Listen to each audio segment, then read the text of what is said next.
Good afternoon, everyone. I'll call the February 6th meeting to order of the Civic Works Committee. I'll look to my colleagues for disclosures of pecuniary interest.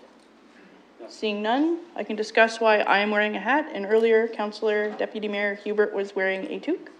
We are supporting Toque Tuesday, Raising the Roof. It's a national campaign to make sure that we are funding our partner agencies who are working directly with individuals experiencing homelessness. Locally, 50% of all the revenue from these lovely hats, which you can purchase down on Dundas Street at the Unity Project. Make sure that we have 50% of those dollars staying here locally. So get yourself a hat. Councillor Squire. For the record, Madam Chair, I tried to buy one today and they were sold out. You got to get them before they're gone. All right, so looking to consent items, colleagues. I'll look for items to pull.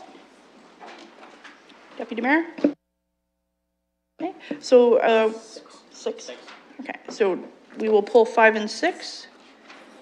So just to be clear up front, what we can do is deal with item 19 and 5 in tandem. 19 is in relation to number 5, which is the Hamilton Road Infrastructure Life Cycle Renewal Project. At this time, I can take a motion on the balance of the consent items.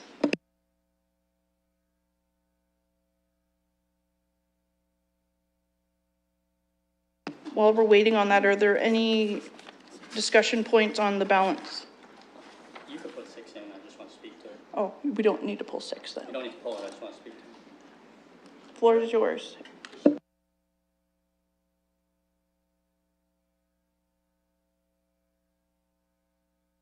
Through you, Madam Chair, I just can't let this go by without discussing the project that's ongoing on Western Road and the work that's going to happen on Western Road, and relax how pleased I am with it. They always think I'm going to say something bad. You know, this was one where we had a lot of public consultation, concerns. We worked through all of that. We've started with the actual work, and it's going to be important for a number of reasons. It's going to be important in the particular area, because it's gonna make it a safer area with bike paths, sidewalks, easier access for students and anyone else in there. So I think it's gonna be a safer area. Traffic is gonna move much better in that area, which is very important. The other thing I want to say is that originally there was an indication the bridge was going to be closed and it had to be a detour for an extended period of time. That is not the case, and traffic is actually flowing. I went through this morning, it's flowing very well through there. So I'm very pleased about that. But what I know we'll be talking about the entire area later, but I think it's important to look at this area also in context of all the other work we're doing, which is Warncliffe Road South going out and Warncliffe up to Western Road North. And it's going to become even more important as we enter into bus rapid transit, because we're going to see, if plans go according to what they are, that there's going to be more vehicular traffic on Western Road and Warncliffe. And so we have to do these things.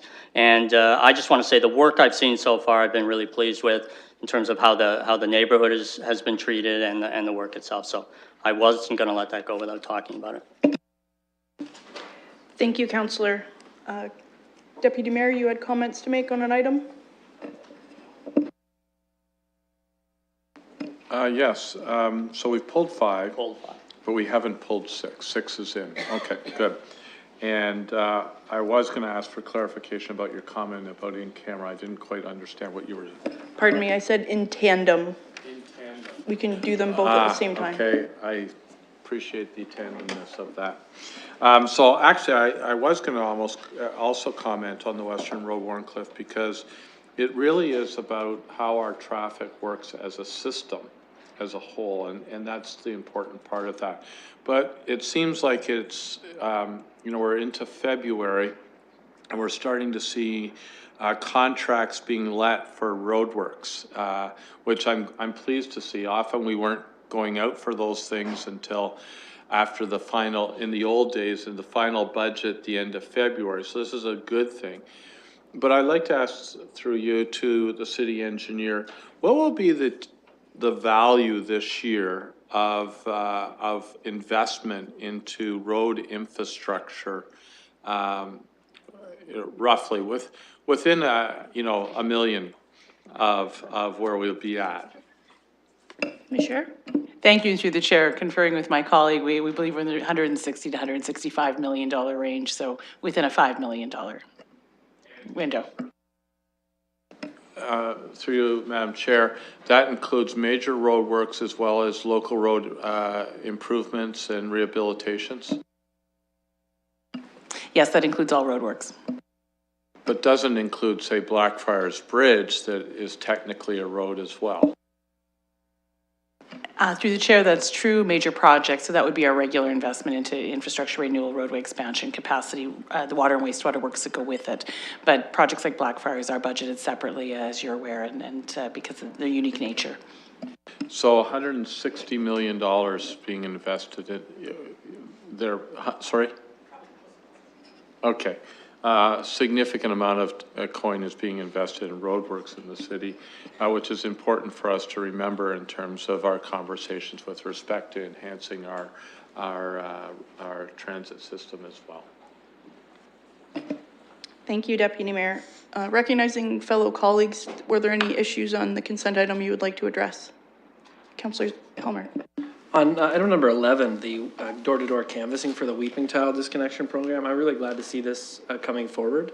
You know, I think going directly to talk to folks and try and explain that there's a 90% grant to cover off the costs, and especially in a targeted way, where if we can get a number of people disconnecting, it can really reduce the infiltration into the sewer system. I think that will really be effective. I think when people see how much of a good deal it is to disconnect through the grant program, they're going to take advantage of that, and I'm glad to see that it can be accommodated within the staff resources that we have. I think if it's successful, we may need to be responding pretty quickly to roll out more door-to-door canvassing, because I think that's going to be a popular program. Thank you, Councillor. Councillor Hopkins. Thank you for recognizing us, Madam Chair. And I just have a question around number 3, which is the Wonderland Road 2-lane upgrade. I know the community has been waiting for the upgrades on Wonderland, in particular the farming community. And I understand that this is coming forward in April, and would like to ask a question through you to staff about the timelines, given that the farming community is going to be out there in the spring with all their equipment. Have they taken that into account? So the spring, I guess, crops can be planted, and how that's going to work. Mr. Soldo. Thank you, through the chair. I'm going to start, and then I may refer to Mr. McCrae as well. The project itself requires the entire year to be completed, and that's why we came out early this year. So it's anticipated to start in April, and our goal is to be done by November the 30th. There will be some staging that's going to be done as part of this, and we've had ongoing discussions with the agricultural community in terms of access, how we're going to maintain things, the design of the road. I'll ask Mr. McCrae if he has anything else to add to this matter. Through the chair, in addition to those comments, yes, we have interacted with the agricultural community on this project, and it provides long-term benefits. Throughout the construction phase, there are schedule constraints. It's a lot of work. Additionally, there's some individual pieces like the culvert replacements that have certain windows of work that need to happen at certain times. So the intent is to get in and get it done and get out to minimize the impacts to all road users.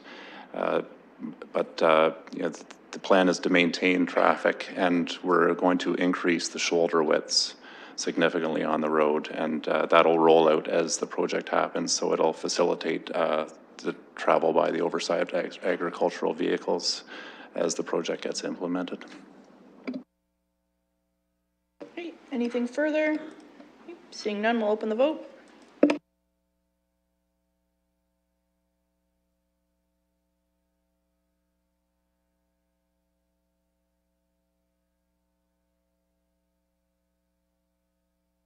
Closing the vote, the motion carries 3-0.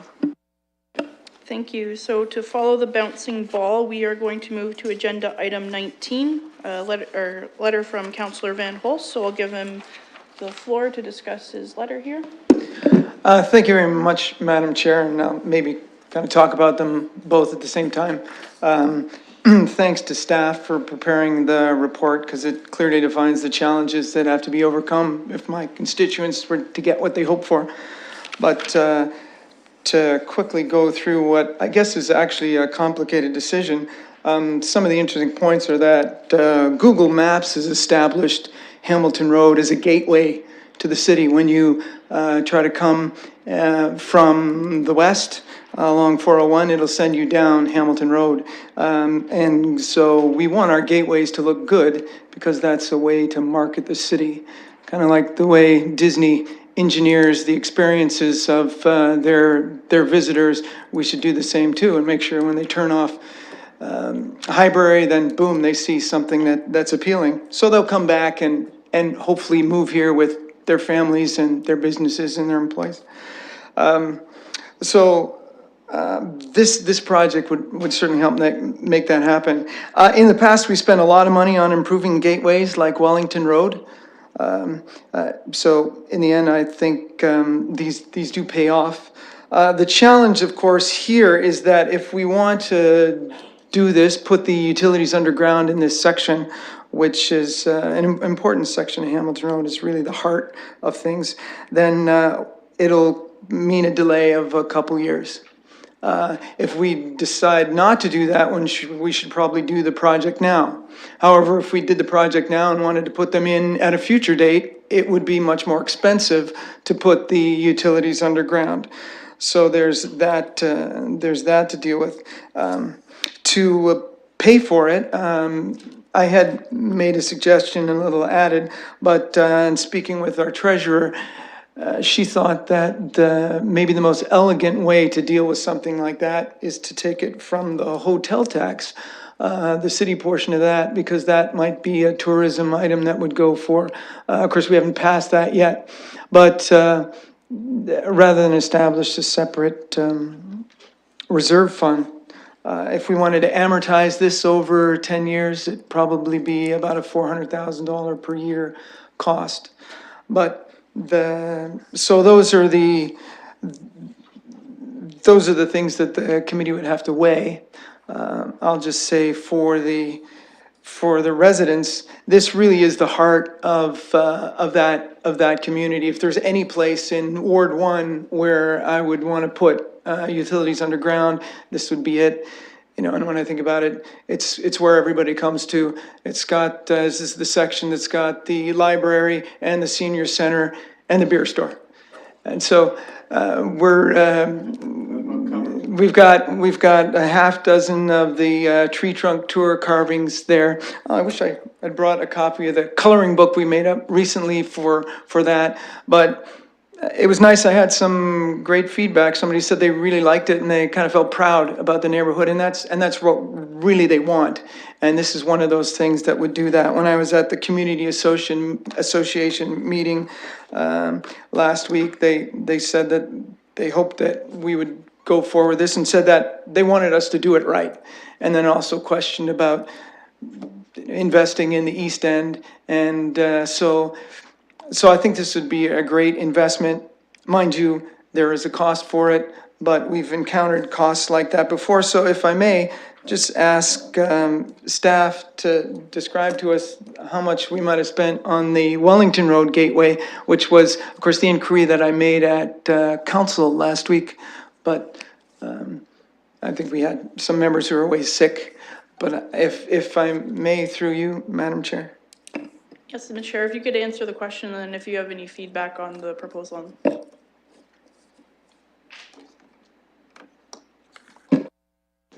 Thank you, Madam Chair. We have worked hard to find the number from the Wellington Gateway work that was done. It was done in the 90s, and we're unable to locate any of the reports or records that go with that particular project. Perhaps with more time, finance should be able to find that in archive, but it's no longer on site. So we weren't able to provide that number at this time, I'm afraid. That said, we do believe we are making a number of significant investments in the neighborhood with respect to enhancing the experience on the street level for people who are walking, driving, or entering the community. We're implementing a shared street concept in the south block of Sackville. There's a parquet being implemented. There's additional tree plantings, improved surface textures, and enhanced street furnishing that are all part of this project. While we very much would have liked to have accommodated burying the hydro lines, it is a $3.3 million addition. It does result in a project delay of 2 years, and it would necessitate the full closure of Hamilton Road in the work area for at least 6 months. So we would continue to recommend that the project proceed as originally scoped and leave it with council to confirm that decision. Okay, looking to committee members.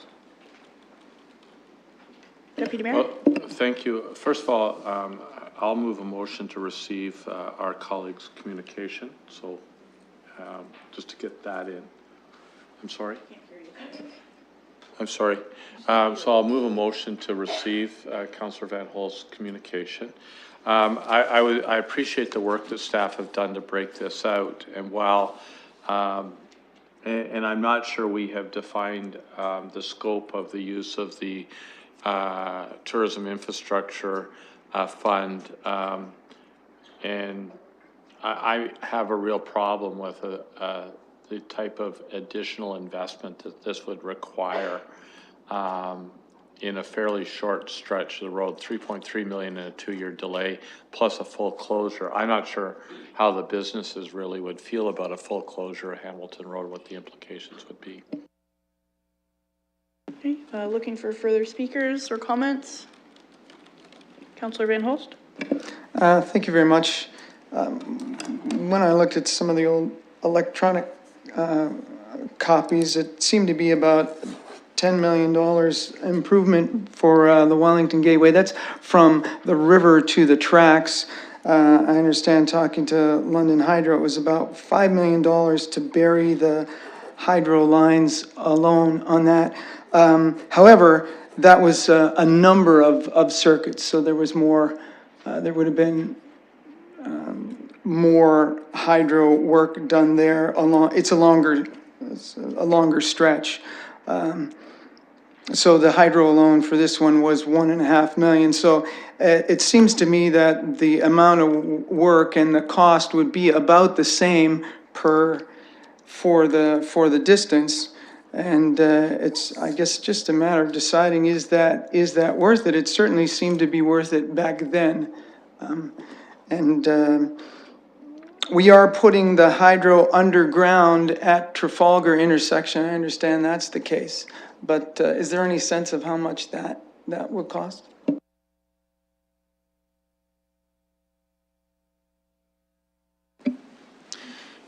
Yes, at the Hamilton Road Egerton intersection, circumstances are somewhat different in that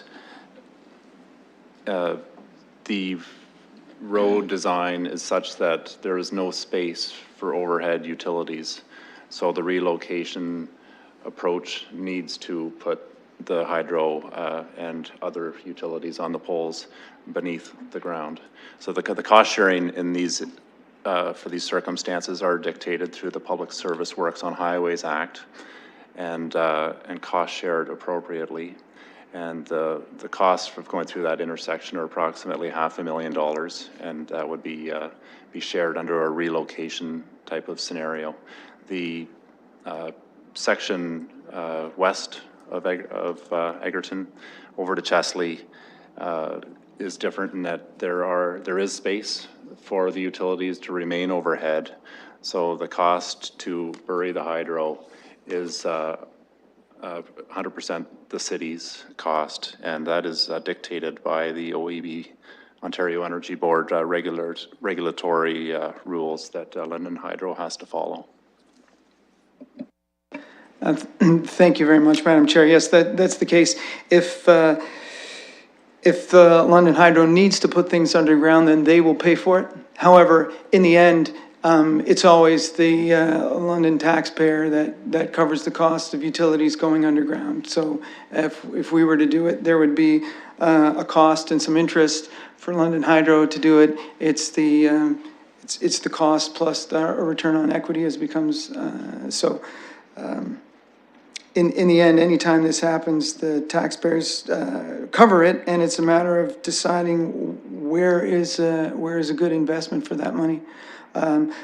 However, that remains a decision for this committee. I think I've given you most of the points that I would make. So thank you. Thank you, Councillor. Pardon me. Next on the list, I've got Councillor Squire. I want to thank Councillor Van Holst for yesterday giving me the opportunity to discuss this with him, and he presented me with all the various options. I have a question first, and this may seem rather obvious, but it's not to me. What is the big advantage to having the utilities burying them where they are overhead as opposed to leaving them? Is there some, other than the sight of them, is there some real advantage to doing that, safety or otherwise? Through the chair, certainly we're not experts in electrical utility, but what we hear from our partners at London Hydro is it may provide increased reliability in some circumstances, in which case they would usually be willing to cost share. In this case, they don't see that there's a reliability argument. It can be a safety issue where we see a lot of oversized traffic or where we have grade separations, depending on the outline of the street, and often it becomes a space discussion, as Mr. McCray noted, whether or not there's space to retain them above ground. This is not an investment that I would be prepared to make, Madam Chair. I know there's an argument that's being made about a cost benefit, that it would be there'd be a huge benefit to this, and I'm just not seeing that at this point in time. I'm not convinced that doing this on Hamilton Road is going to make a monumental difference to the neighborhood or what's going on. And I have to say that I enjoy driving down Hamilton Road. It's a unique area, has a lot of unique shops, restaurants, and I quite like the area. So I hope it thrives with or without overhead wires. I live in an area with overhead wires, and frankly, I've never thought about it one way or the other. So I just don't think this is the proper investment of infrastructure dollars. Thank you, Councillor. Next on the list, I've got Councillor Hopkins. Thank you, Madam Chair. I just want to acknowledge Councillor Van Holst's dedication to his community. I think he really does come in with requests supporting his community. And I think that is important. And I appreciate his dedication to his community. My concern is that what ends up happening when we start doing these things, we have other communities that may be in the same situation that may or would like to have the hydro poles taken down for community improvement programs that are going on. And it's a little bit uncomfortable to start having one community sort of have something, and then you'll have other communities following through saying, well, what about us? And the costs that we really have to take into account for these improvements are quite high, let alone the closures that will happen to the businesses. But my question, I guess, coming from this is, through you to staff, is who maintains these hydro poles, and what is the lifespan as we, make these decisions to keep our hydro infrastructure in place? What happens with the infrastructure? Is it Bell Canada, or where do we go with that? Through the chair, we can answer part of that question for you, which is these assets, Bell Canada's, Rogers, London Hydro, belong to and are maintained by those utility companies. As to the life cycle of those assets and the annual cost for maintaining them, that would be something that would be outside of our area of expertise. Okay, any further speakers? Okay. Seeing none, we can call the question. The motion before us is to receive the letter from Councillor Van Holst.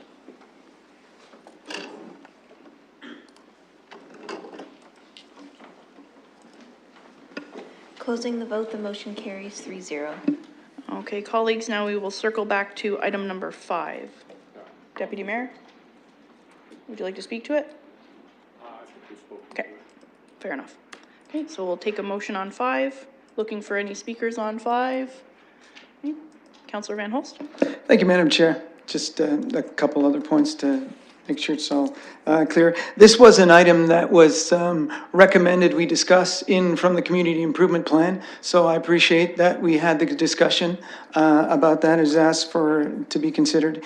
And with respect to London Hydro too, just for some clarification there, when they go to the Ontario Energy Board, they need to make sure they've got a good case for what they apply for, because they of course get a return on equity for that when they make an investment, and the Ontario Energy Board wants to make sure that the residents aren't paying for things that are unnecessary, and this would be a cosmetic and not necessary expense. And so that's the reason that London Hydro won't accept part of this cost, which is good for them. That's what keeps our utility efficient. So if we were to do this, we would have to take it on as a city expense.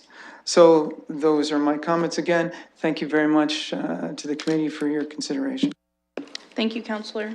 And seeing no further comments, I'll call the question.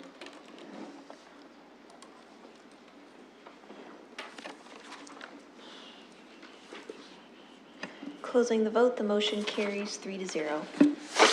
Thank you. And now we are on item number 17. We have a staff presentation regarding the Warncliffe Road South Environmental Study Report. Before staff begin, we have two delegation requests on this. One from Ms. Nan Finlayson, the other from an individual named Tanya Dupart Martinez. So I'll let the colleagues think about that while we hear the presentation. Mr. McCrae, whenever you're ready.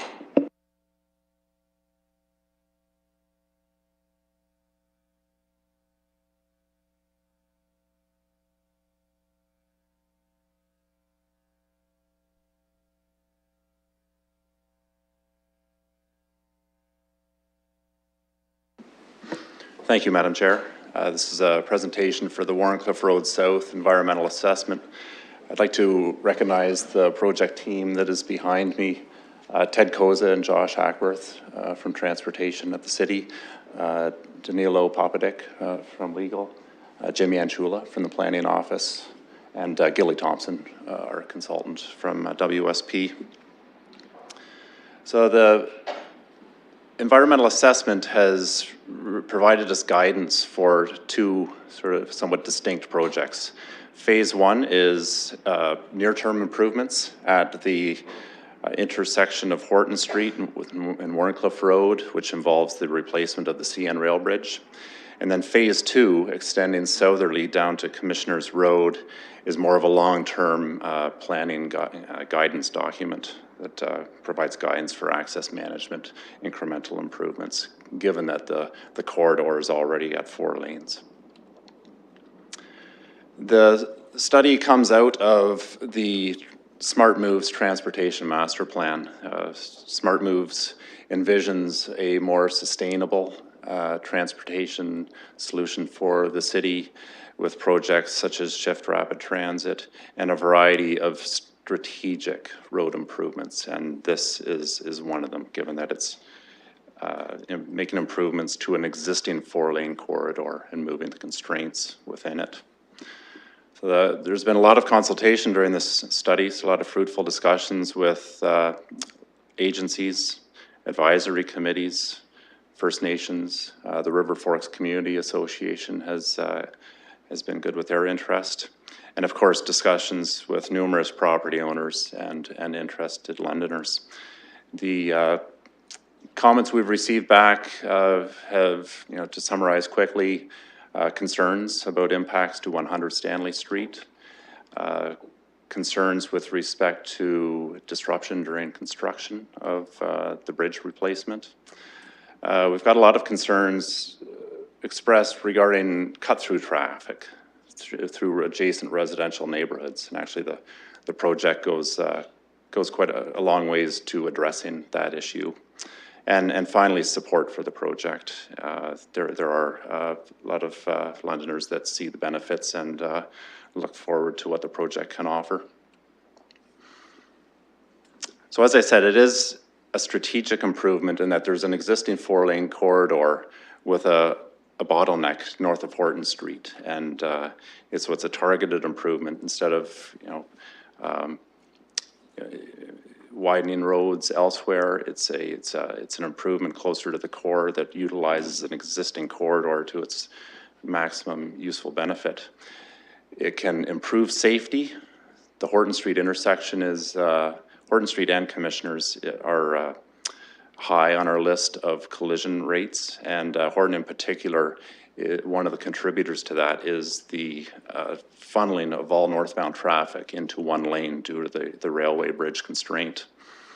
It will reduce congestion on Warncliffe Road, certainly, also on Horton Street. With the improved functionality of the Warncliffe-Horton Street intersection, Warncliffe Road will flow better. There will be less demand on the signal timings so that Horton Street east-west traffic will also work much more efficiently. The reduction in congestion will reduce the cut-through traffic that goes off into the Old South neighborhood to the east of Warncliffe Road, Springbank Drive on the west side of Warncliffe Road, and also Stanley Street, the residential section of Stanley Street. And finally, it offers improved walking and cycling experiences with wider sidewalks and space on the roadway for cyclists. So I'll touch on, it's a big study. I'll just touch on 3 of the key improvements. And number 1 is the improvements to the Warncliffe Horton Street intersection and the replacement of the Cnr Bridge. Currently, all northbound traffic on Warncliffe has to funnel into one lane. The new intersection layout will provide left turn lanes, both northbound and southbound, and more functional lanes on Horton Street to make the intersection work much better and help address the collision issues that we see there. Now, a complex part of this is obviously the replacement of the Cnr Bridge, and we've worked through with our partner CN on a construction methodology for this project. And given the constraints of the project, the alignment of the railway and the 2-track nature of the corridor, an online construction method is required, and that is what CN wants to see. So how that works is that the new abutments must be located behind the existing abutments. So this is done by constructing temporary short spans behind the existing abutments, enabled, as shown in the photo at the bottom of the slide, so that this way the new abutment can be constructed beneath the active rail line, because the rail line needs to be kept active through the entire project. So this is done in the blue areas on the plan, those light blue areas. That's where the new permanent abutments are being constructed. In addition to that, these abutments need to be more than twice as wide, extending northerly in a temporary fashion to support the construction of the new superstructure. So that's the new girders, the new steel bridge. It gets constructed adjacent to the live train tracks. And then eventually when the new abutments are constructed, it gets slid over onto the blue permanent abutments. Because this work is happening adjacent to the live rail line, the construction platform needs to be built at a level at the rail tracks. So that's elevated from the surroundings, and it's at about the level of the second story of 100 Stanley Street. So the dashed black line on this plan shows the construction platform that is required for the large construction equipment, so the cranes, the drill rigs, the pile drivers, in order to construct both the temporary abutments and the permanent abutments beneath those temporary jump spans. So a key takeaway from this is that those abutments, the location for the new abutments is really dictated in that they have to be behind the existing abutments. So no matter what tweaks we make to the number of lanes and the precise widths on the road design, it's really irrelevant. And minor shifts in the road center line alignment are irrelevant in that the construction impacts are really dictated by where that new abutment has to be.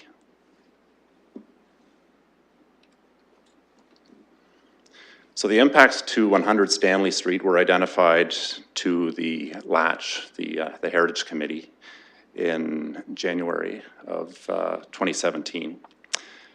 Concerns were expressed from the committee and also from the property owner and supporters with respect to what we were calling impacts at that time.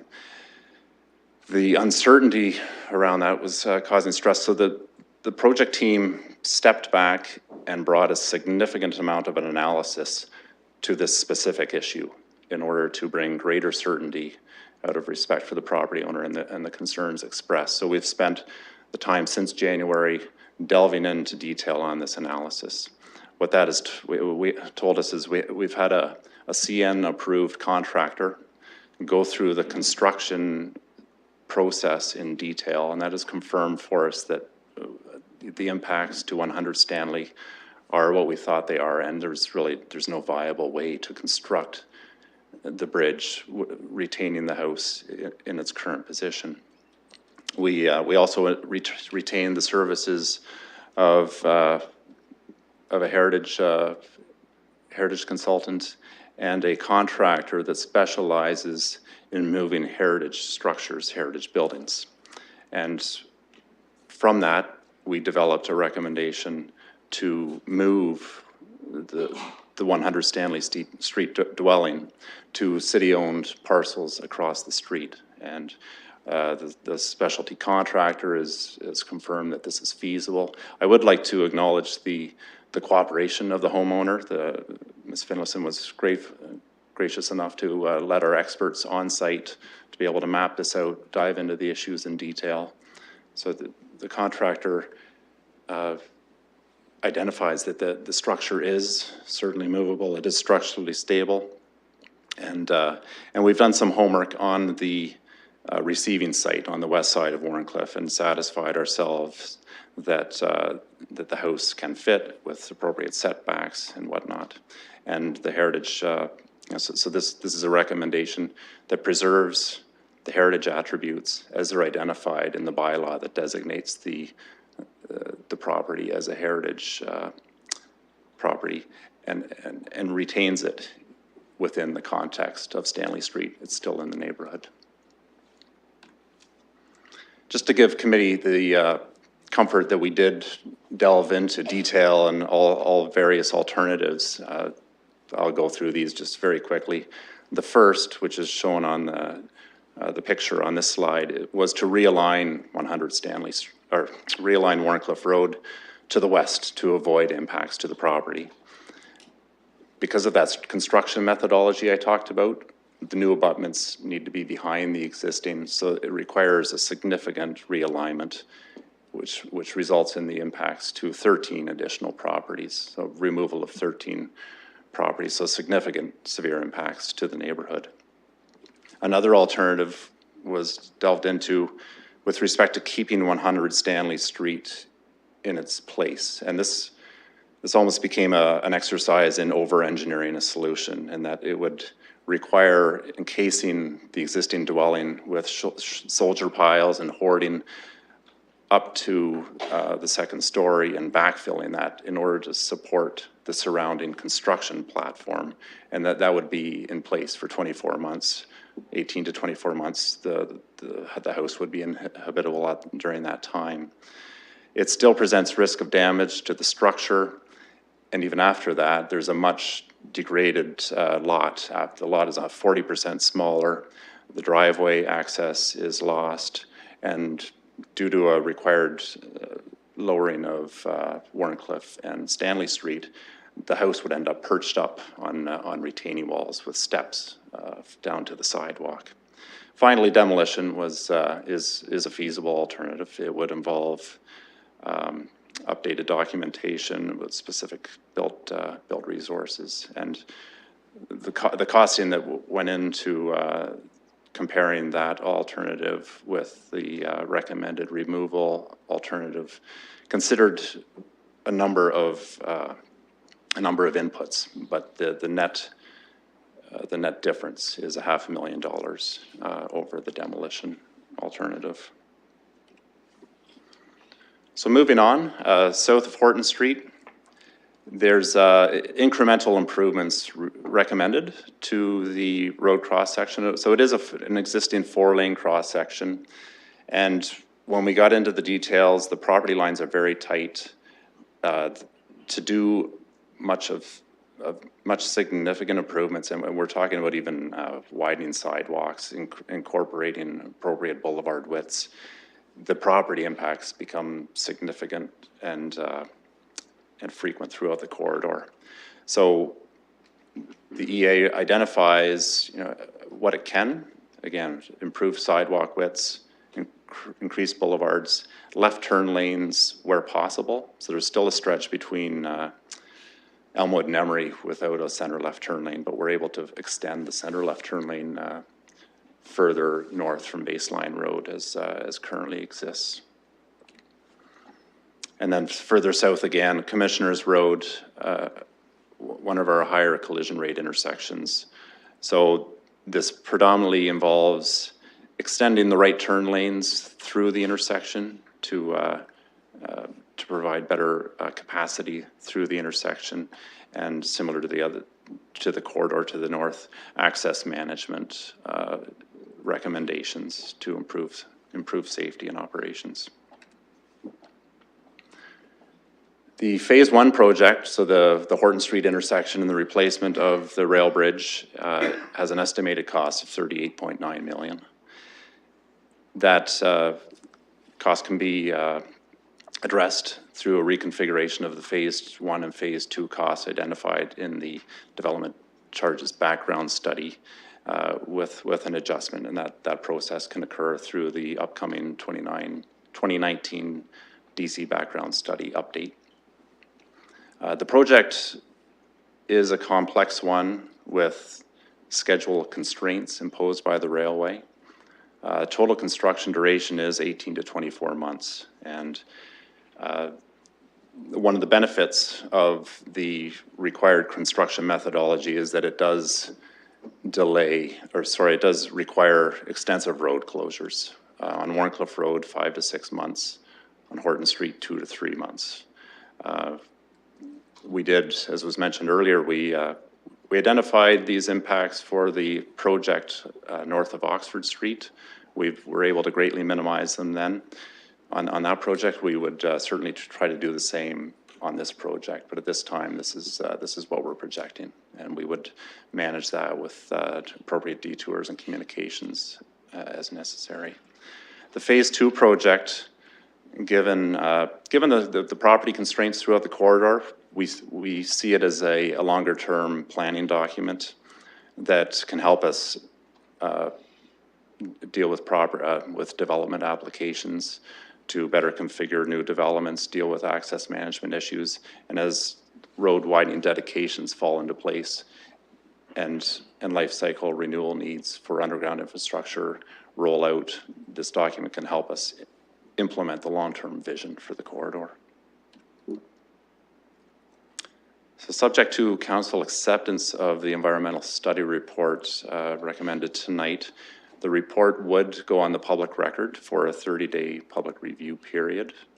During that time, anyone of interest is welcome to talk to the project team about the study, and if they feel the process wasn't followed in accordance with the class environmental assessment process, they can submit a Part 2 order request to the Minister of the Environment.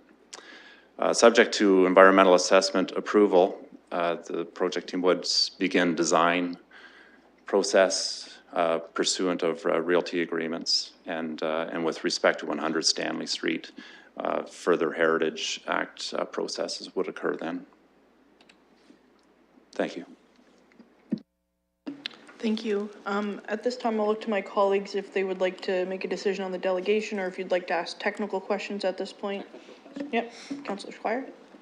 I just have 2 questions. I just want to make sure I have this and I understand this. So if we were to purchase the property, pay fair market value, and then I assume demolish it, as opposed to moving it, it's $500,000 cheaper to buy it and demolish it than it is to move it? Am I right? Just a nod or a yes would be. I think that's a yes. Okay. My second question is, did Latch take a position on moving the property? In other words, what is the heritage issue with regard to moving it? Does it affect the heritage value? And if so, what did they come up with a recommendation on that? Mr. Yanchula? Hi. Yes, Latch did take a position on it. It supports the property at 100 Stanley Street remaining in situ, right where it is. it being noted that it appreciated the preliminary recommendation outlined, as Doug just said, and the heritage impact statement that it received, but to relocate the house is not its preferred option. So it prefers to see it where it is. It never wants to see it demolished. Okay, any further technical questions at this time? Councillor Squire, I wonder if you could take the chair for a moment. Thank you. I've got some questions. Madam Chair? Thank you very much. So I understand that there's been some discussions on a staff level about what other things apart from the structure itself could be potentially moved if this is the agreement of the property owner and the agreement of council to go forward. I recognize that the property owner and the neighborhood has a lot of affection and affinity for 30 years of hard work that's gone into a particular garden. I just wonder if staff could address that. Yes, although the gardens aren't identified in the heritage bylaw, they are significant to the property owner, and certainly through further discussions and the working out of arrangements, we would work with the property owner to transplant, move this plant stock from the existing lot over to the new location. Thank you. At this time, recognizing that I don't have the chair, I would like to move that we receive the delegation from Nan Finlayson and Tanya DuPont Martinez, if I have a seconder.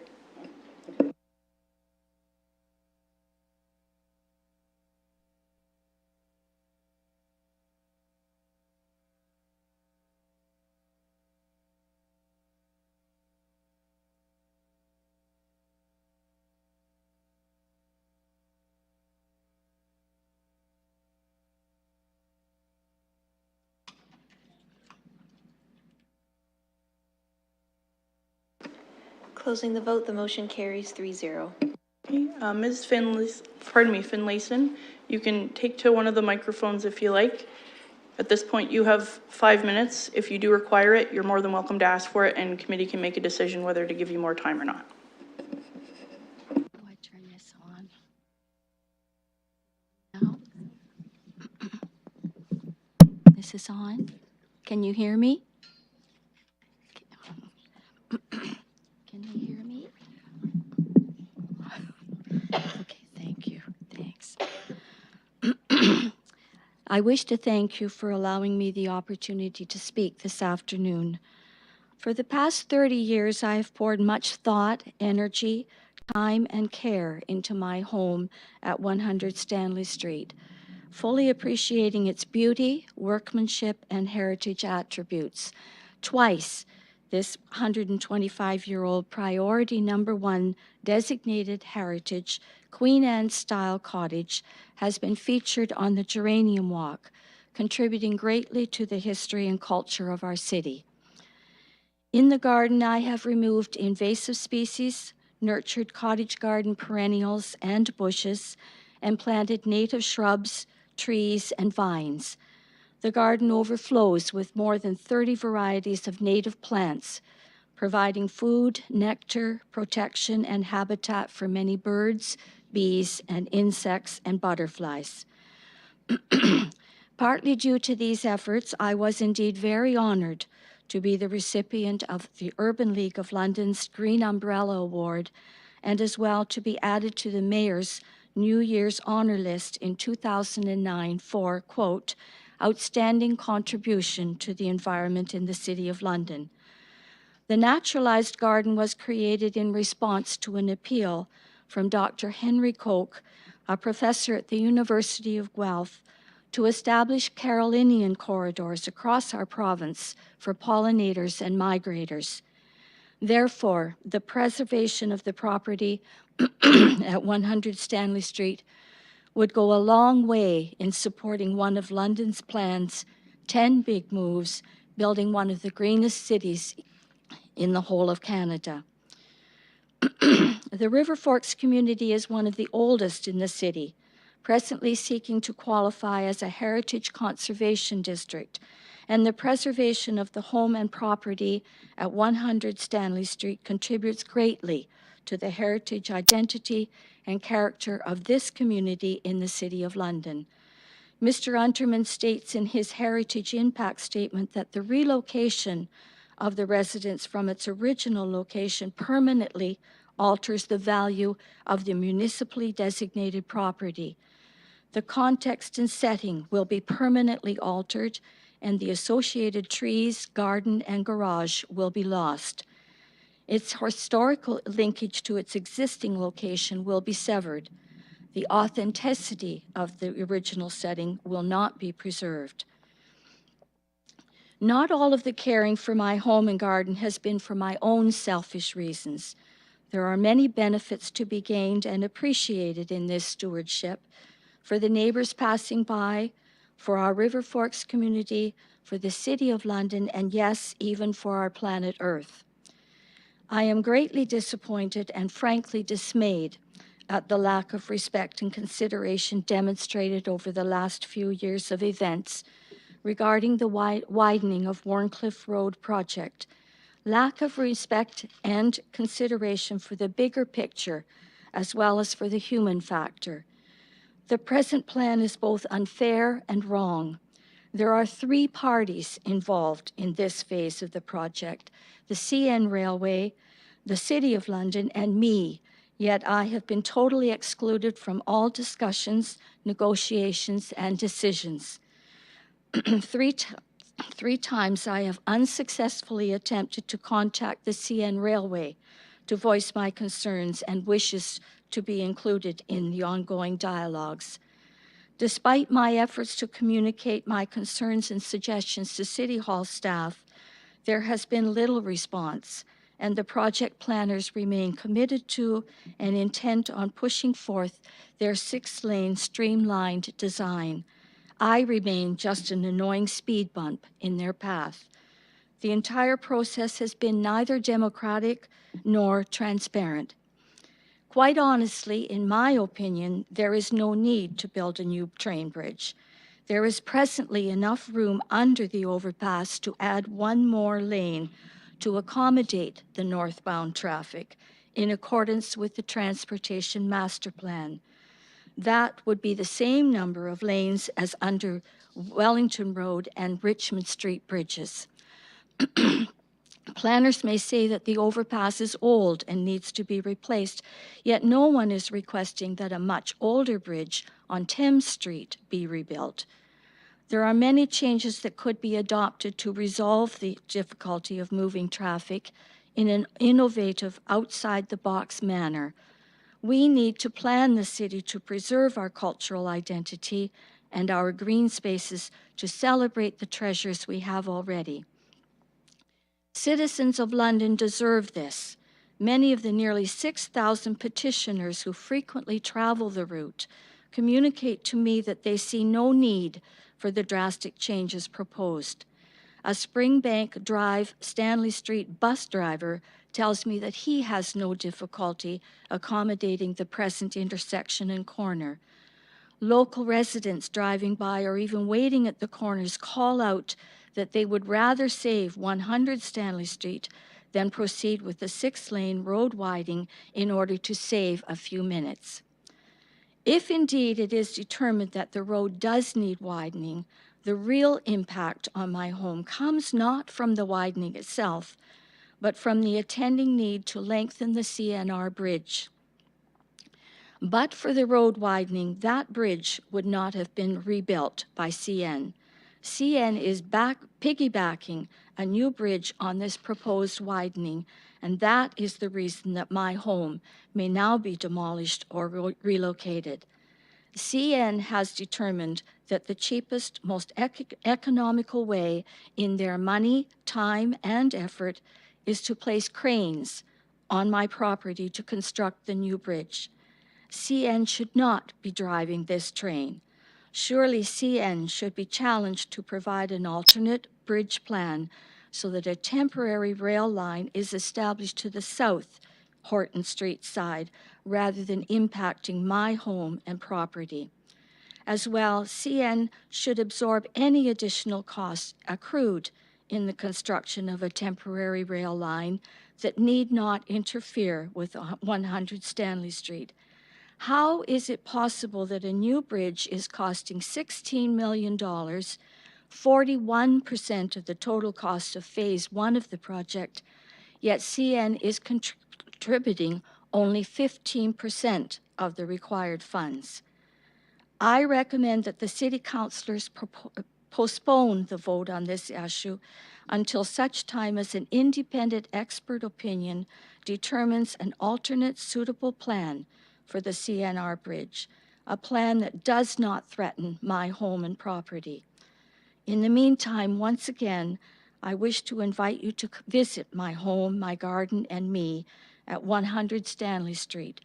Several years ago, when I moved to this historical home and environmental green space, I realized that my stewardship was vital to honor this very special corner of London, and I dearly wish to pass forward this pleasure to the next generation.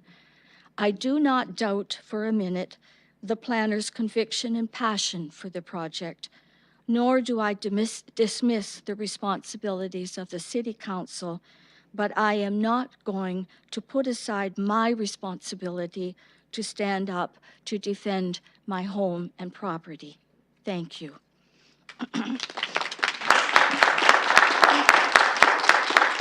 Thank you, Ms. Finlayson. We can hear from Ms. Dupont Martinez.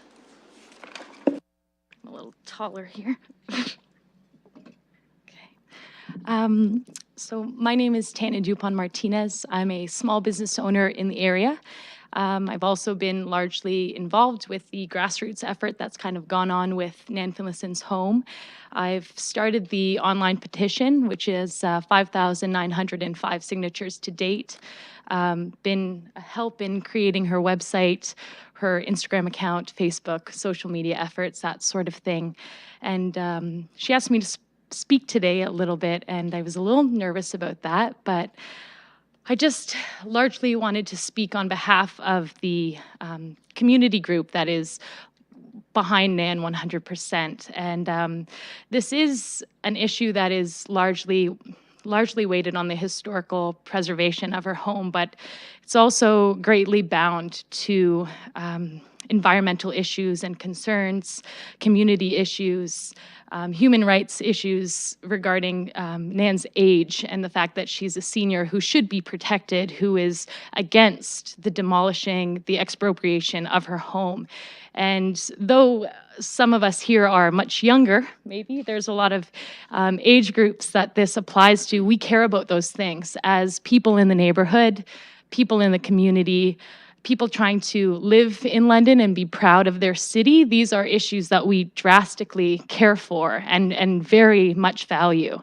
And that's why for the last year and a half, we've not only just started this grassroots effort, but also it's grown. It continues to be lively and get, continue to just get a lot of support. And I guess I just wanted to propose that the type of city that we want is one that is responsible to find an alternate option. I know that there was some other approaches that were, I guess, explored, though there is another option which doesn't seem to get too much attention, which is creating a secondary bridge that the train can pass on. I know that they're kind of focused on the online transportation of the construction, but there is another option that could mean another bridge, temporary, similar to the construction that's happening on Warncliffe in Oxford, that allows for Nan's home to stay there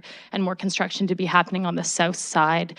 The city has told us that that option takes longer and is it's more costly, but I would just like to ask if Nan's home, her life, as a citizen of London, if that's the cost and the time is more valuable than her. And I would ask just for the committee to kind of look at this issue on a more micro level, on a more human scale, as members of the community. And neighborhood. That's just, I guess, what we're asking to pay a little bit more attention to and hopefully value and stand with us in those values. Thank you for your consideration. Thank you very much, Ms. DuPont Martinez. At this time, I'd like to hand the chair back over to Councillor Squire. Madam Chair? Thank you. Colleagues, you know that I boast about Ward 13 being a really engaged ward with 8 community associations. And this right here has been one of the most difficult things I've had across my desk this term. We've dealt with a lot of tough issues, but this one in particular is one of the toughest ones, I have to say. I've been invited to Ms. Finlayson's home, and as we all know, on council, we have a procedural bylaw where we cannot become involved in property matters between staff and property owners. So it's been a difficult position to be in. I'd have to say that Ward 13 and all of the huge roads within it, Richmond Row, Adelaide Street, Warncliffe Road, had a huge responsibility, not only to the transportation network, but also to the heritage that surrounds each one of these corridors. And a decision like this is something that we have to look at, not only the small scale, but also the larger scale. And I would say that the River Forks community, Ms. Finlayson, her neighbors in the community have done incredible work in terms of the advocacy to protect this property. I would also say that staff have done an incredible job of trying to find where the middle ground is on this. I can't say that I've seen a situation like this that has crossed our desk this term of council where we've really tried to find a solution to protect heritage, but also to do the things that the city needs to do to improve the transportation network. Within the report, it talks about how this has been on the books since 1960, long before I was born, long before many people in this room were born. Before you were born, after you were born. That being said, like I said, this has been a very difficult position, and I've sincerely tried to put myself in Ms. Finlayson's shoes, and I've told her to her face, and I'll tell her again, I couldn't even imagine being in this situation.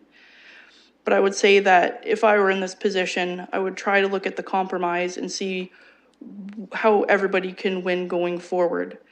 I can't tell anybody what to do in this sort of situation, but I would think that the staff recommendation and doing a lot of soul search it's the way to go for this. And I hope that everyone can appreciate how difficult this is for the property owner, for the neighborhood that has been advocating for over 1.5 years for this, for the individuals who took the time to sign a petition, and for all the folks that came down to this room today. Coming here, you had to take time out of your life to do it, and I appreciate you doing that. I'm going to leave my comments at that, and I'll take the chair back once Councillor Squire says I can. Take the chair back. Okay, thank you. Looking for further speakers, Councillor Squire. I just thought I would start with a question. Ms. Finlayson and the other speaker spoke at length, intimated there's alternatives. And I'm not an engineer. And I just have to satisfy myself. Is there an alternative to the solution the staff has come up to that is within some type of reasonable cost? In other words, I don't want you to tell me about something that's, couldn't be done, like a overpass or something like that. I want to hear something that's practical, but is there an alternative? Because I need to know that. Madam Chair, we do not believe there is. Staff and our consultants have been very diligent to explore options for the road, options for construction, options for the bridge, options with CN, and we never want to be in a circumstance where an individual may lose their beloved home or their property, but we would not recommend this if we did not believe it was the only viable choice to put forward to you. Deputy Mayor? So sorry to, press on the same open nerve, but so the second speaker spoke about the other alternative, but I think of building a secondary bridge or a temporary bridge, I think was what that was. But if I'm not mistaken, some of the elevation issues become significant. And so through you to Mr. McCray, if I understand the part of your presentation where it talked about basically the train would be coming across parallel with the second story of 100 Stanley Street. You made a comment to that effect. Is that true in the current scenario that you've put forward? And would it also be true in the scenario where the bridge, if there was a temporary bridge that was built to the Horton Street, and then the new bridge is built, would it still be elevating? You'd still be elevating that because we're trying to get rid of that deep descent. Is that correct? Have I got that right?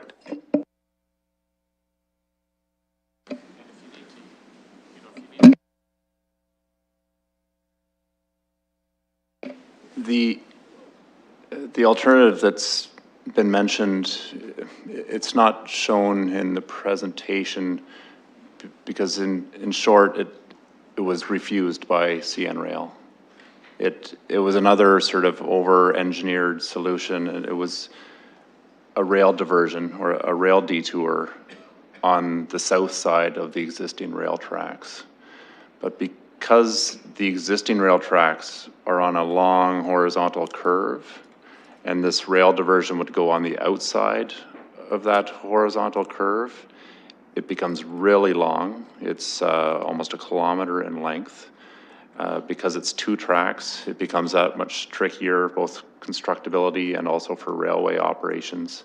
And it would need to be at the same elevation. So it would be elevated at the same level as the existing tracks. So CN had concerns with the increase in the curvature with respect to rail safety and also stability of a newly constructed kilometer-long large embankment. So there was engineering. I mean, another knock against it was, requires a 24-month closure of both Warncliffe and Horton. But I mean, all those reasons kind of fell to the side when CN just outright said that it's not viable from their perspective for operations and rail safety reasons. Okay, that's helpful.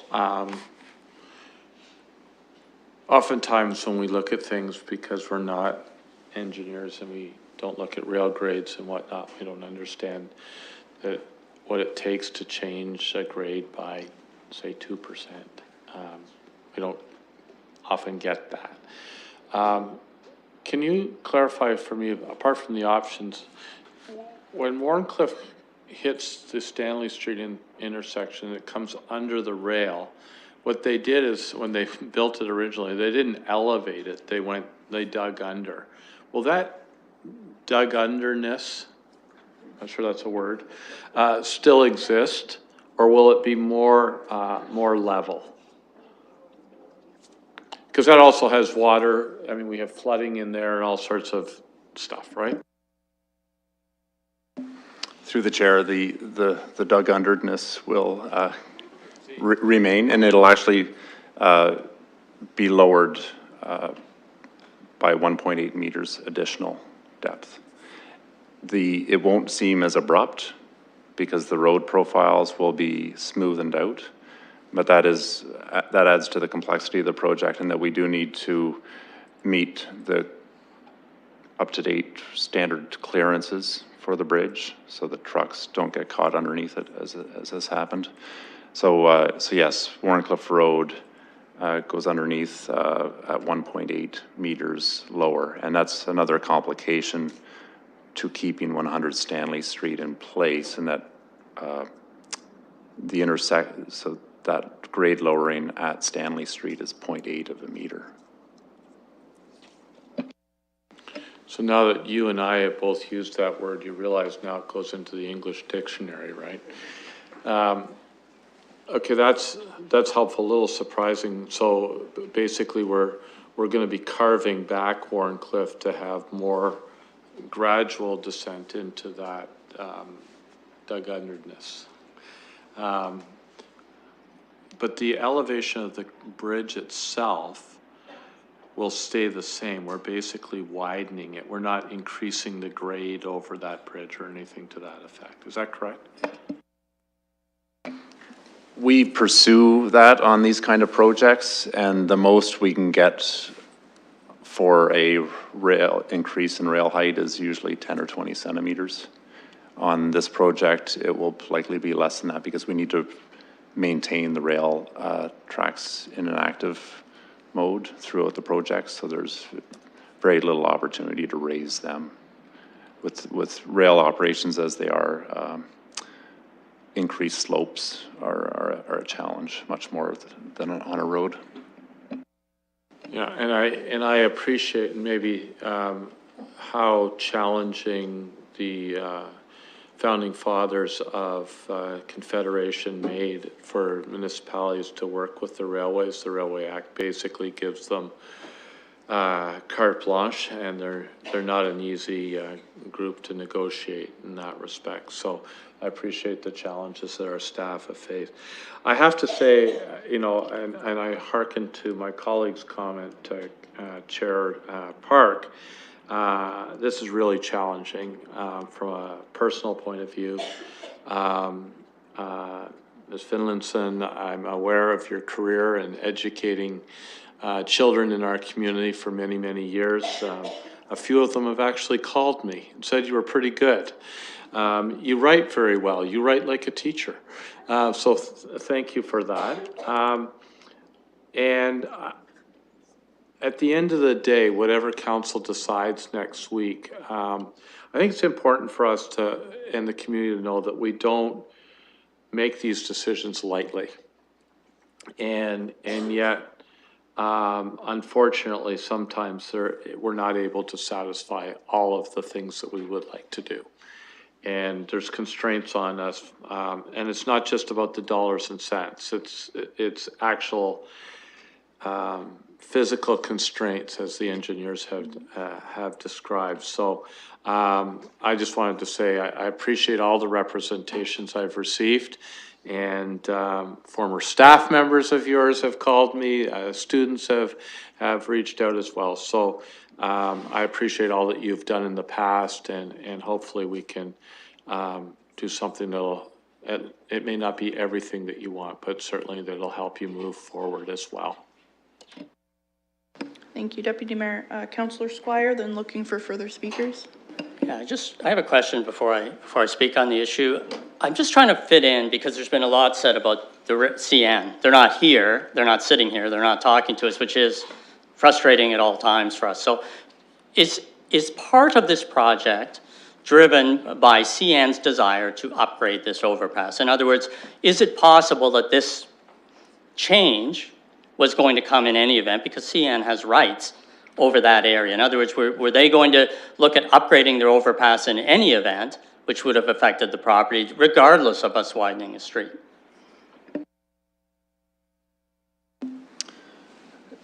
CN doesn't share the condition assessments of their structures. That bridge is owned by CN. They tend to get a lot of life out of their steel girder bridges. So we don't know if and when CN would have any plans to initiate upgrades. They certainly haven't indicated anything to that effect to us. There is a recognition in the Canadian Transportation Agency's cost-sharing guidelines that recognizes that both parties do benefit when one party initiates a reconstruction of a grade separation. And that's how the railway's cost contribution to the project is assumed at this time, and that's how we are able to cost share both partners into the cost of the project because of that recognition that there is benefits to both. Then if I could just speak, Madam Chair, I guess, first of all, in terms of the people who spoke before us, I just want you to understand that it's important to councillors to hear that type of input. And I can't speak for how anyone else receives it or how anyone else treats it, but I think every councillor on this council has been aware of this issue for almost 2 years. And as councillors, we've looked at it from every single point of view that we were able to do. The one area that I cannot look at it from is as an engineer, because I don't know what the engineering issues are. But I have to say, it would have been great to have an independent engineer standing saying, I looked at this situation from the point of view of Ms. Finlayson, and here's what I think. I agree with staff or I don't agree with staff. Unfortunately, we don't have that. And I guess all I would say is in the future, when people want to challenge what we're hearing from staff, it's almost something that we need to have. And it's very difficult for a council to sit here and make an engineering decision and say, yeah, we can do a bridge differently, because it's something I know zero about. But I just don't want you to be left with the impression that anybody on this council hasn't been living with this issue for 2 years. Not the way you've been living with the issue for 2 years, but we have been living with it. Absolutely. I drove my daughter to school today. She reminded me that she had signed your petition and that she was supporting you. So I've heard about it. I've heard about it everywhere. There's people from Ward 6 here. That being said, it's a challenge, and it's a challenge for me as the Ward 6 councillor because we have a little project going on called the BRT.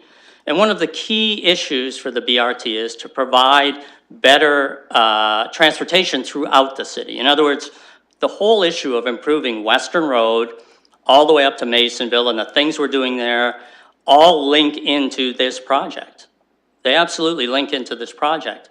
And I just want to point out for the engineers that we now have a route after this project is done with no rail impediments that in my view would have been a wonderful BRT route. No rail impediments. On Richmond, there is a rail impediment. So I'm sorry, but I'm going to throw that out there because I believe it strongly. But I have Richmond Street, and I was meeting with a gentleman yesterday who has a house that's been in his family for generations. And it's on Richmond Street, and it's almost on the road. And I met with him yesterday, and he said, Phil, I know I'm going to lose this house. I know that. What I want you to do as my counselor is get me the best alternative you can get me. That's what I want you to do. And so I think that's what we have to do here, is get you the best possible alternative that we can get you. And I think staff has made that effort. I know that you want the house to stay where it is. But I also know that these improvements have to be made. They have to be made for London to become a viable community in terms of our entire transportation system. And I drive, my mother lives in South London, so I drive from South London to North London. And during busy times, I'm sorry, you cannot get south to north because of that lane. It becomes bogged down, and that's something we have to do. So I'll do anything I can. I'll come with a shovel and help you with your garden. You know, I'll do whatever I can to help you, but I just can't say that I can't go along with the staff recommendation, which includes a remarkable, in my view, accommodation, which is to say, look, in normal circumstances, we're just going to buy your house, give you fair market value, and tear it down. Go find yourself another house. We're actually spending another $600,000 of taxpayer money to move your house to a very close location, and something to be said for. I've never seen an accommodation like that in the entire time I have been here. It's the most remarkable accommodation I've seen for a person. I hope you understand that. So I will be supporting the staff recommendation. Next on the speakers list, I've got Councillors Helmer and Hopkins.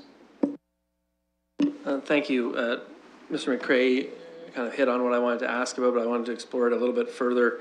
This is the service life of the structure itself. So it's 94 years old now. I know that they can get a lot of time out of bridges, but what is the range that we're talking about? Like, it's not going to last for 300 years. It's where do we think the life cycle replacement is starting to become imminent for a bridge like that?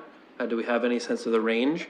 And then when the life cycle work has to happen, what is the construction methodology for the life cycle work? Is it going to have the same kind of impacts as the online construction method we're talking about here?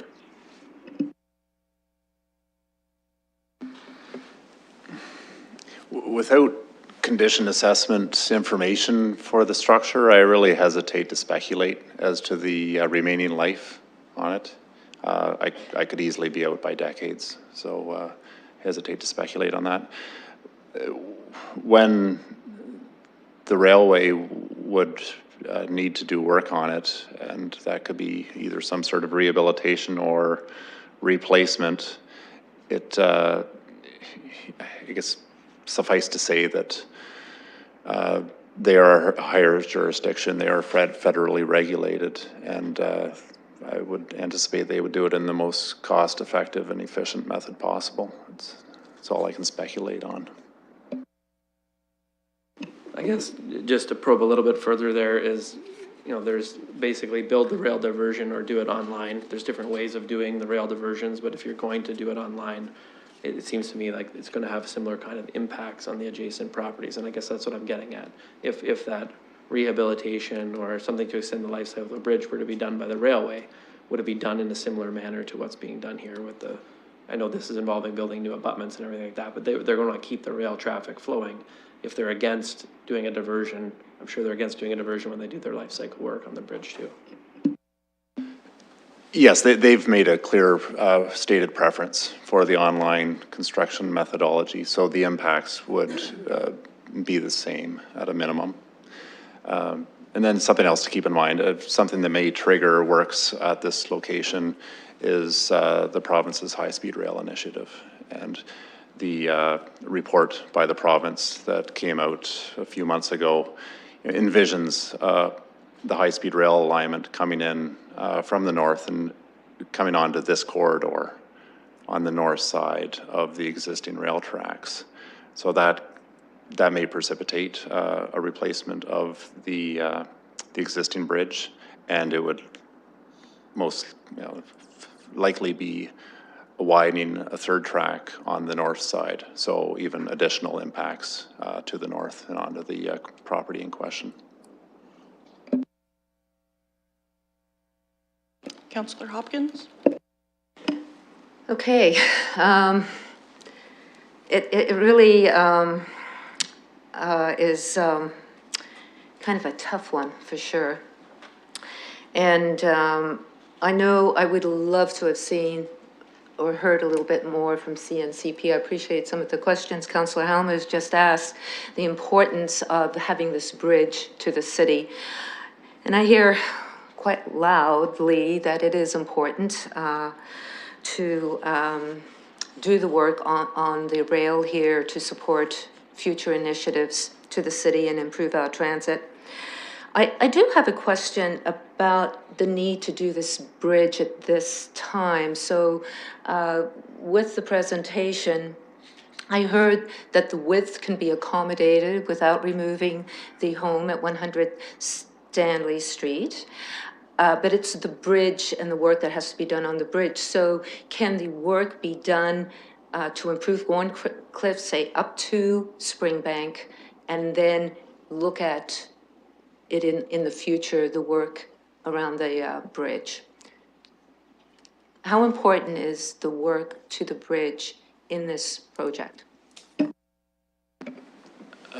The bridge replacement is integral to the highest priority work identified in the environmental assessment.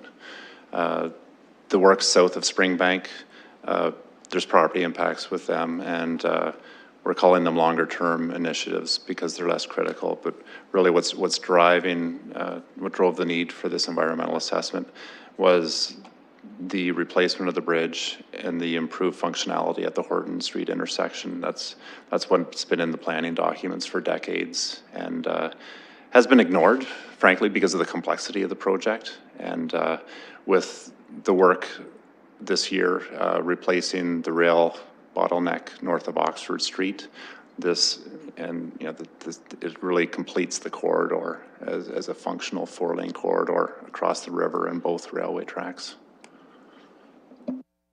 And if I may, just a quick follow-up question with the starting of this project. Would it start at Stanley Street and work towards Commissioners Road, or where would the work sort of start?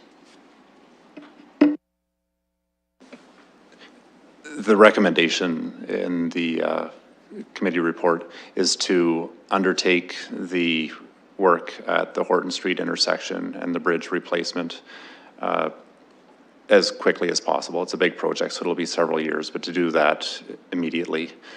The works from there southerly down to Commissioners Road are as I said earlier, somewhat of a long-term vision. And there are property constraints down there, but the needs are less urgent. So the idea is to let the road corridor widen organically through property redevelopment and then implement improvements on an as-needed basis. Could be either driven by property redevelopment or maybe renewal of underground infrastructure.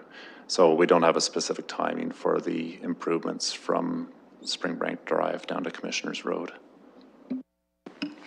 Thank you, Madam Chair, for allowing me to ask a couple of questions. And I just want to thank the public for coming out too. I too, representing Ward 9, which is out in Byron, Lambeth, hear comments about keeping 100 Stanley Street. So I know it is important to a lot of Londoners, and it is a very difficult decision, I think, that is going to, that Council is faced with here. Thank you, Councillor. Next, I have Councillor Van Holst. Thank you, Madam Chair. Question through you to staff. Our guest suggested that we could, at this point, add the additional lane. There was room for that. Could you just speak to that briefly? The existing lanes beneath the existing bridge are of substandard width as exists. So there's no room to squeeze additional lanes underneath the existing bridge.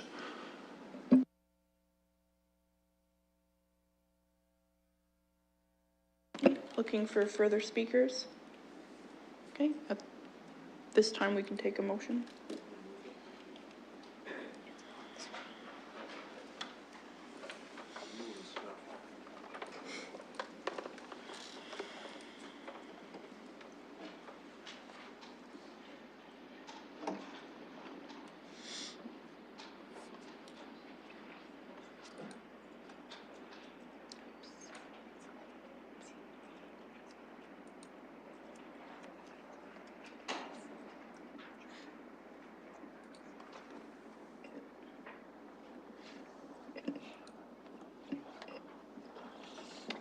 And seeing no further comments, we can call the question.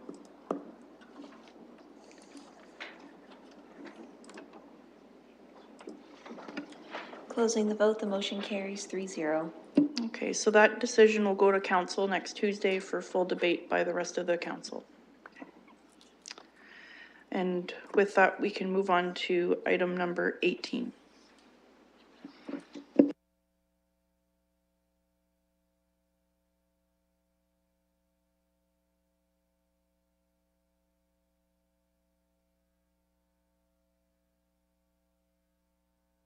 We're just looking for Mr. Pohl for the Cycling Advisory Committee report. Mr. Pohl, welcome.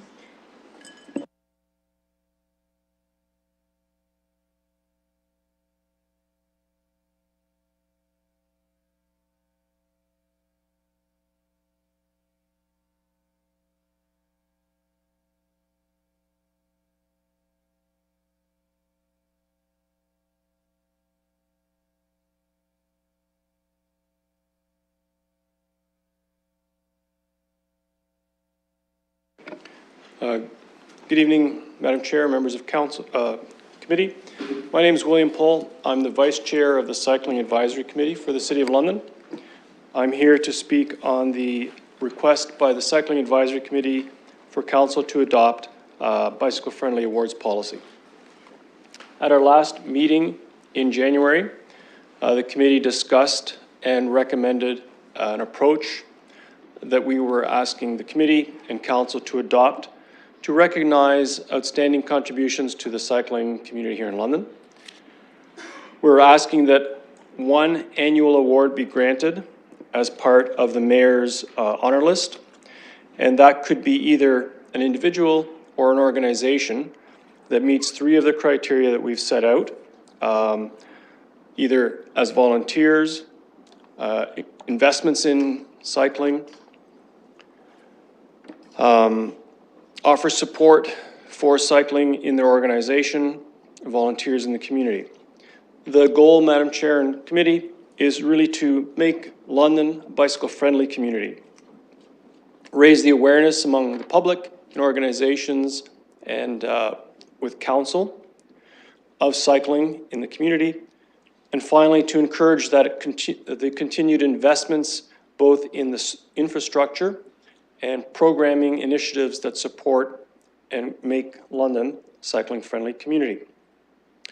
With that, I would ask that the committee recommend to council our bicycle-friendly awards policy that's recommended by the Cycling Advisory Committee, and that that be considered for approval at the next council meeting.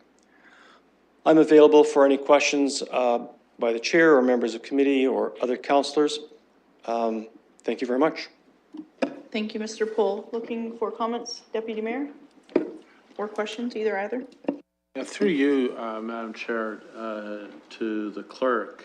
And I'm not sure how the criteria gets established for the mayor's honorees, and sort of the terms of reference for each one of those. And so it might be helpful to know a little bit about that, and before we kind of go barging down the bicycle path on this. So.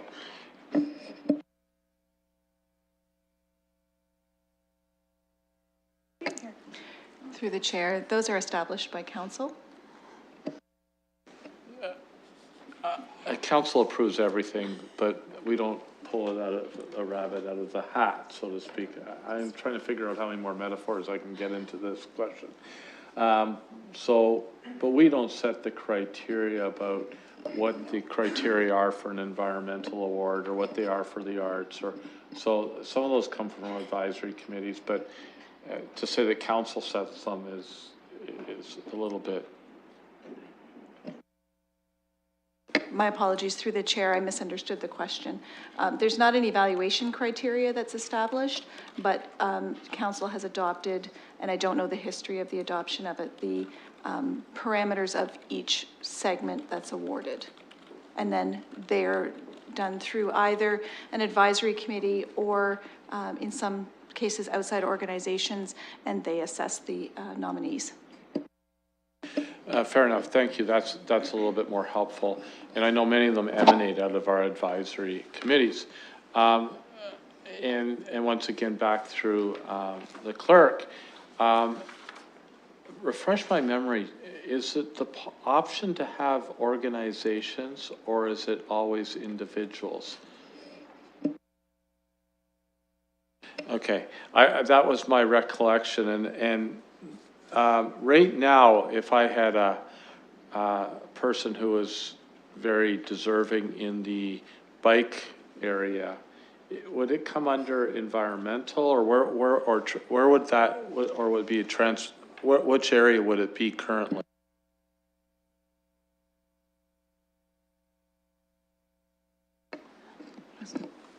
Thank you. Through the chair, we're just trying to pull up the categories here. Off the top of my head, the environment may be the most appropriate. I think it would depend on the nature of the nomination. There's also crime and safety and crime prevention, for example, where it may be applicable. It would depend on the nature, or even sports. So, Madam Chair, I have a little bit of difficulty with the breadth of the criteria, not the concept of it. And, you know, businesses and organizations, it's not the intent of that list to, I think there's other ways in which those things get celebrated, but individuals, I think this might be a worthy add. So I would look for some guidance, once again, from the clerk, or perhaps Mr. Stanford, that this is more over in the clerk area, as to what the steps would be to add a category if there is one. So the advice I've received is that we could refer it to the city clerk, and she could come forward with a recommendation based upon that. I'm glad we have a wise chair, so I will move that we refer this to the clerk to look at the criteria and come back in consultation with the Cycle Advisory Committee, and just let's make sure we get it, the scope right, and consider it. Obviously, this is an area, 10 years ago, I think I was the token biker. I was happy to pass the baton over to Councillor Helmer as a much more worthy torch carrier for biking, because he's hardcore. I was very lightweight. So I'd be happy to move that. Jesse's the only guy I know that actually goes golfing with his bike. I mean, that to me puts you in a class all by yourself, Councillor Helmer. So, and I say that with the best of regards. So I'll move that. Councillor Squire. And just with regard to Councillor Helmer, I think carrying golf clubs on a bike is a little bit nuts, but, you know, I'm not surprised you would do that, Councillor Helmer. He has a trailer. I just want to say he can accept that in the spirit it's intended. I just want to say on the issue of awards, I think, and I'm fine with it going to clerk, but I just don't want to get to the point where the mayor's awards, where we're giving awards for everything. In other words, my father always used to say that in this country you give awards for showing up.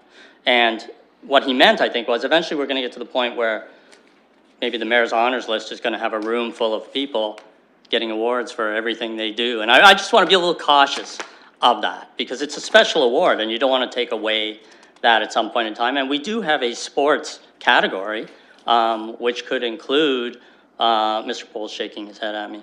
That's okay, I don't mind. I just want to be careful that, and I'll support it, and I'm not saying that, I just want us to be cognizant of that fact, that the more awards you give out, the more committees and the more structures. And I'm wary. We have a committee right now that was meeting to devise an award, and they were having trouble even getting quorum or making a recommendation. So it gets to that point. So I'll support it being referred to the clerk, coming back, and I anticipate we'll have this award. Any further speakers? I've got some questions, if you don't mind, from the chair. Mr. Poole, on item number 8, the request for road closures for cycling purposes only.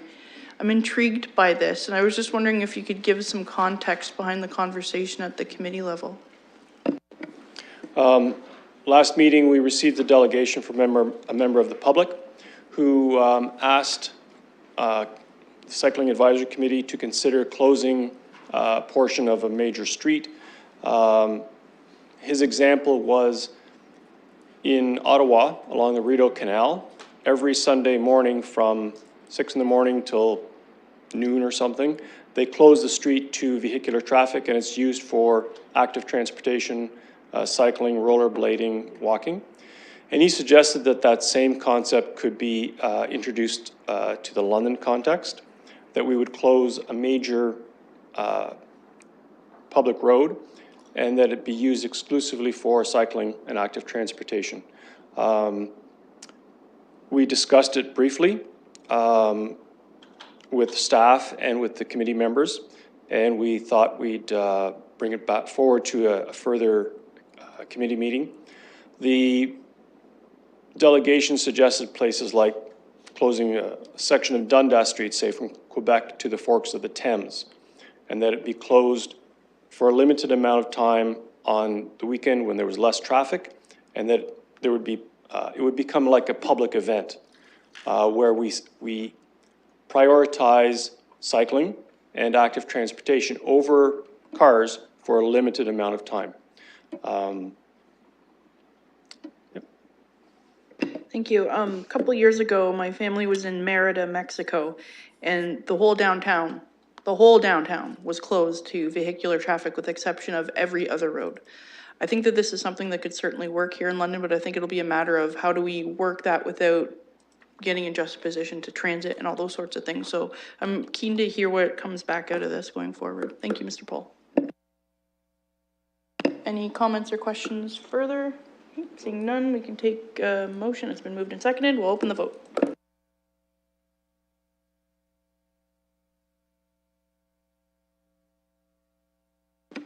Closing the vote, the motion carries 3-0.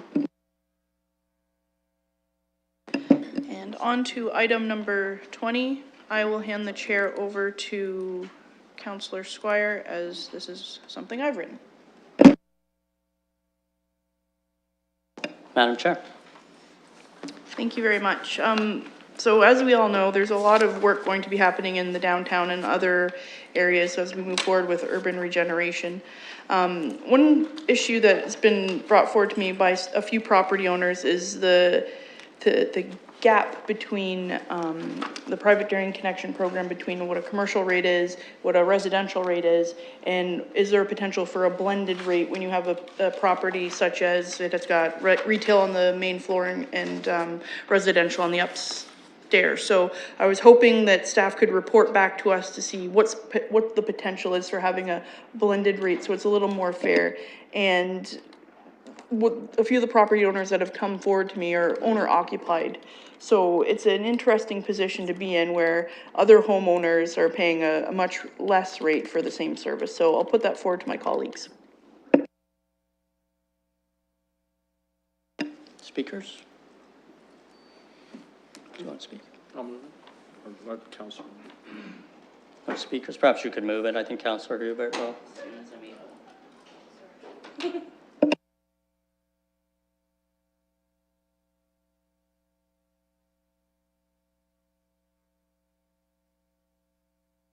Anything further? Call the question.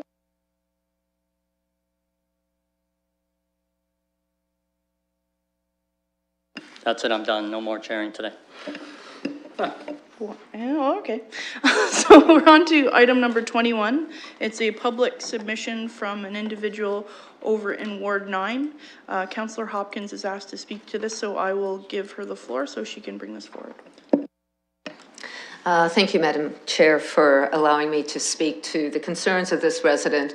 I've heard from day one as a councillor in Ward 9 the concerns of safety on Colonel Talbot, say from Main Street all the way up to Southdale.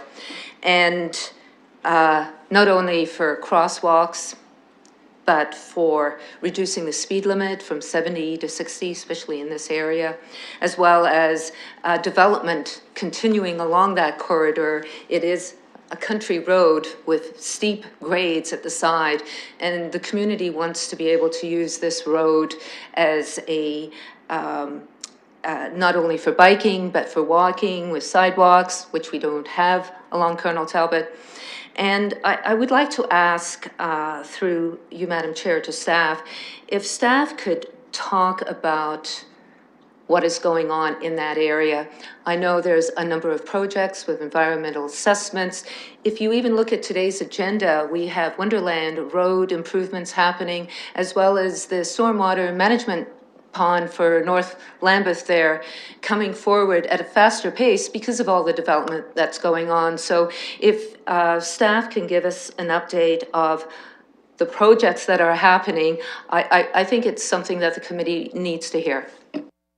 Thank you, Councillor. I'll look to Mr. Soldo. Thank you to the chair, through the chair to the councillor and committee. In the area itself, there is quite a bit of development occurring. On the west side of Colonel Talbot along Pack Road, there is a subdivision that's going in.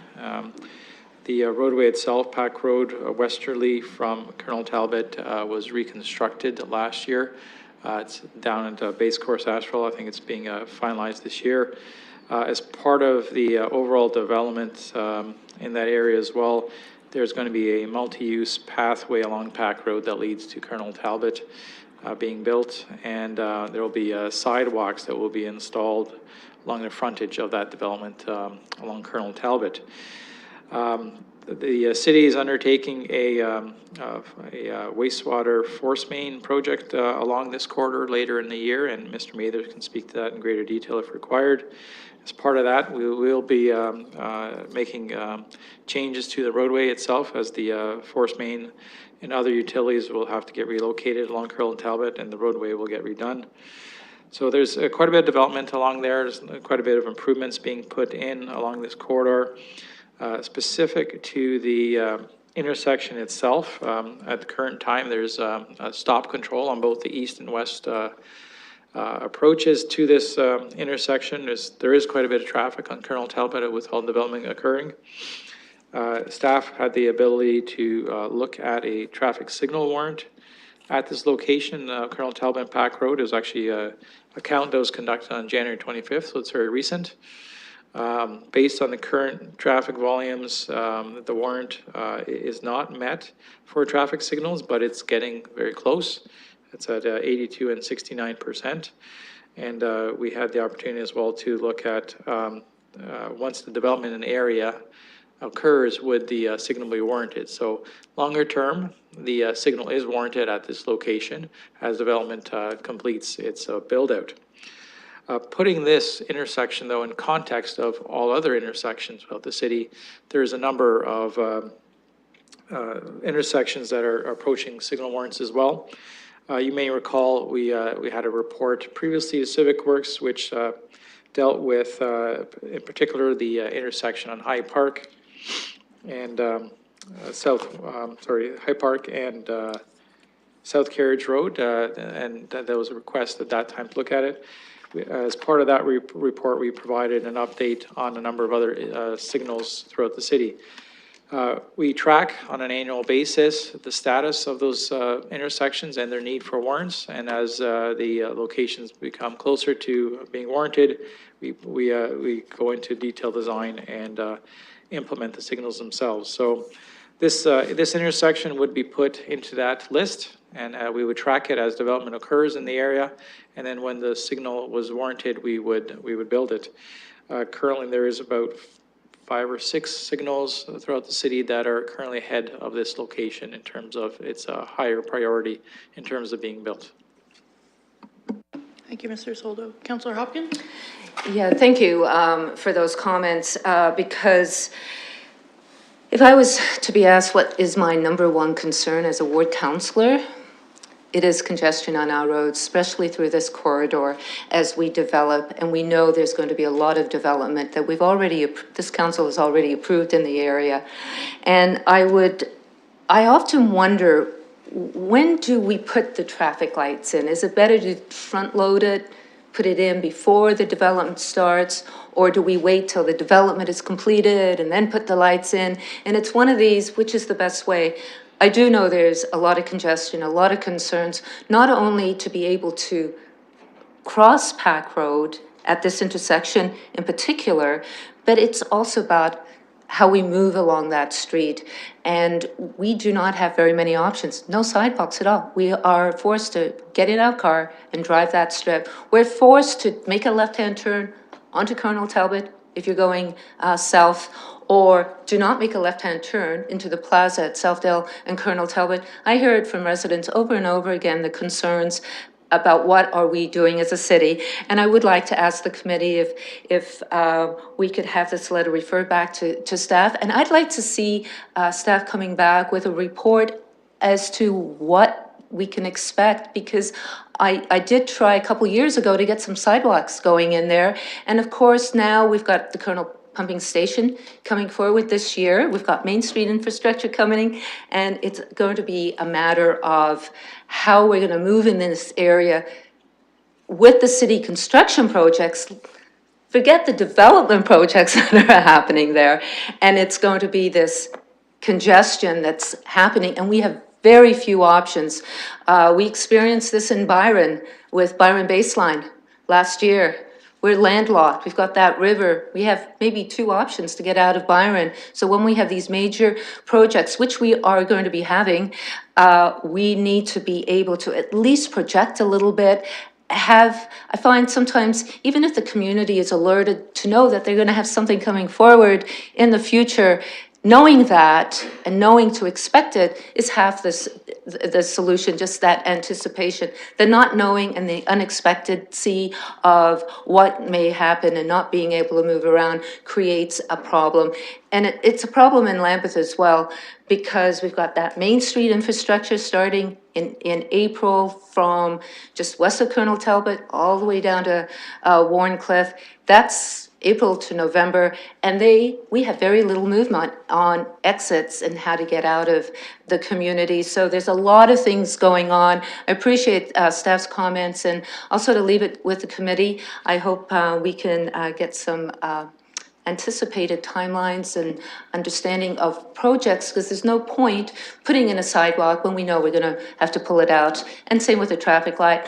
And what crosswalk gets put in first, the one at Pack Road or the one towards Main Street? It's really a balance here, but I think the community would like to at least plan a little bit and have an idea of what it's going to look like as we move into the future. Great, thank you, Councillor Hopkins. So there is a motion, it's been moved and seconded to have this letter referred to the division manager to review in consultation with Mr. Burns, as well as a report back to the appropriate standing committee. Is that to your liking, Councillor? Perfect. All right, so any comment on that? Seeing none, I'll call the question.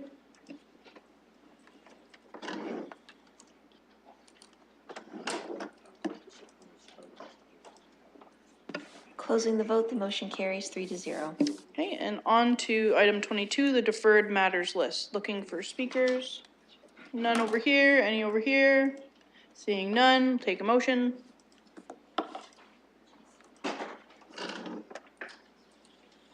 Okay, it's been moved and seconded. Almost. Very. Thank you, Deputy Mayor. And with no comments, we can call the question on the deferred matters list.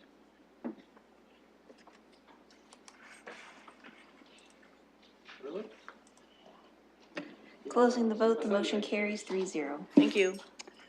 Not seeing any hands up for additional business, so I'll take a motion to adjourn. Moved by the Deputy Mayor, seconded by Councillor Squire. All in favor? Thank you. Thanks for a great meeting, everyone. Yeah, you were okay. That was decent.